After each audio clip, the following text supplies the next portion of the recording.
I'm Laura Tingle. I'm the political editor of the Australian Financial Review.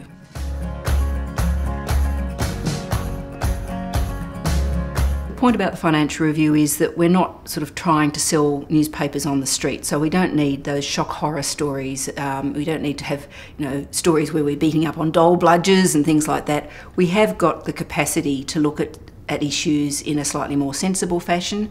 And I think at the moment the Financial Review has got a very broad policy remit, a broad interest in almost anything that's going. As long as it's a matter of public debate, we're interested in it. Well, the things I'm looking for is somebody to say, look, this issue's hotly discussed, but one issue that hasn't been covered is X. I have some information on this, or the information that you might like to look at is this relevant bit of the legislation, or I've got some data.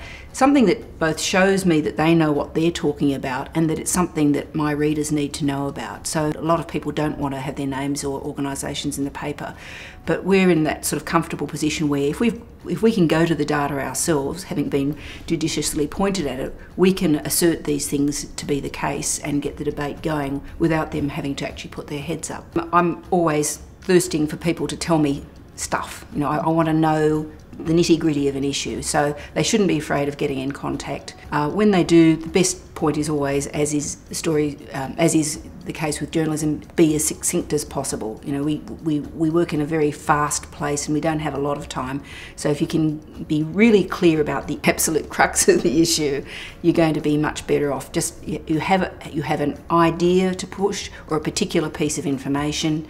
Don't try to sort of give the backstory straight away. Just tell us, this is an issue that hasn't really been focused on, and I can tell you a bit about it if you're interested.